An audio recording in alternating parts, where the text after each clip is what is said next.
A semana termina por aqui com um ataque de Israel aos Houthis no Iêmen, a 3 portos na costa oeste do Iêmen. Israel avisa que, inclusive, não será o último ataque, até porque os Houthis têm buscado isolar Israel do ponto de vista prático, ou seja, eles buscam disparar os mísseis contra o aeroporto internacional Ben Gurion em Tel Aviv, com o objetivo justamente de isolar o país do ponto de vista objetivo, porque do momento em que o aeroporto está sob ameaça do disparo de mísseis, várias companhias aéreas internacionais elas cancelam seus voos para Israel. O aeroporto internacional Ben Gurion em Tel Aviv é a principal, se não a única, porta de entrada real, porta de entrada e de saída de Israel. Vários voos foram cancelados de companhias aéreas internacionais de grandes dimensões.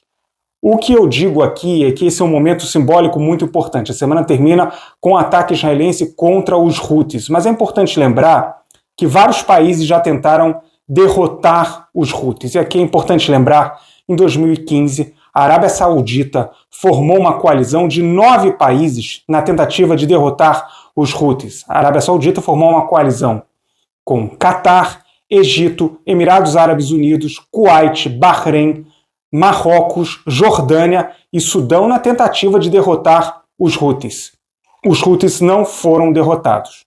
Posteriormente, agora, com esse conflito na faixa de Gaza, os Houthis se envolveram, passaram a ser o último pilar ativo do chamado, autodeclarado eixo da resistência, apoiado pelo Irã, os chamados proxies aqui regionais, e deixam claro que eles vão continuar a disparar contra Israel enquanto a guerra na faixa de Gaza prosseguir.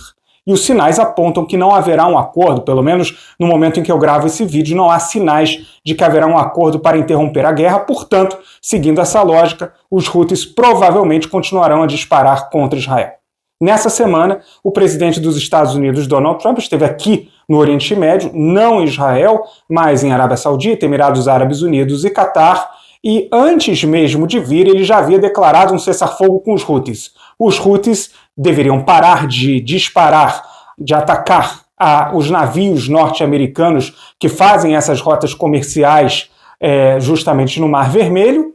Em troca disso, os Estados Unidos parariam de atacar. Isso tem a ver com o perfil transacional sobre o qual falei no último vídeo, o perfil transacional de Donald Trump, que avalia do ponto de vista financeiro e pragmático também as decisões que toma. Ele viu a conta chegar dos ataques dos Estados Unidos contra os Houthis e entendeu que não valia a pena prosseguir.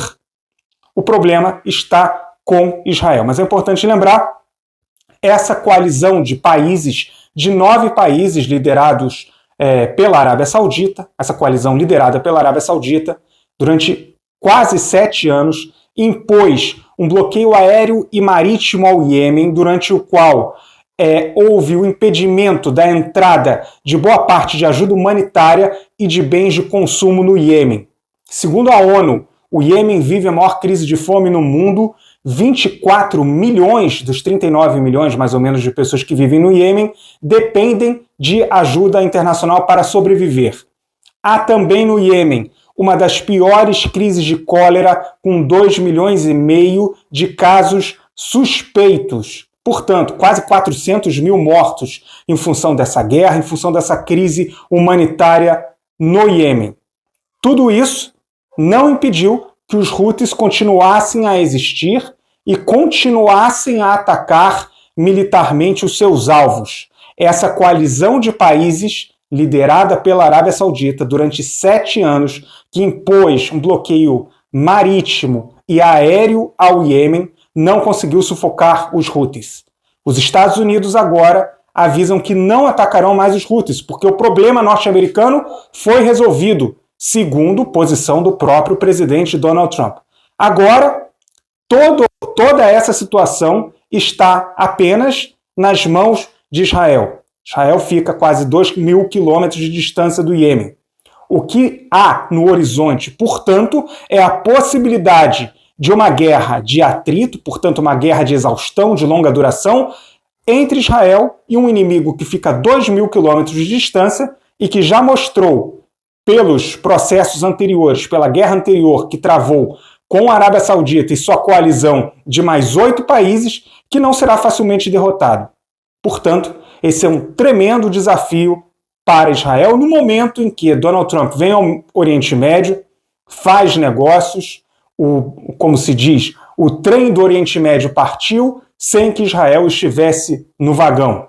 Israel não participa desses negócios, desse desenvolvimento regional, dessa nova aliança econômica que se forma. Israel agora está envolvido na guerra na faixa de Gaza e na luta contra os Houthis, com todas as dificuldades que isso significa.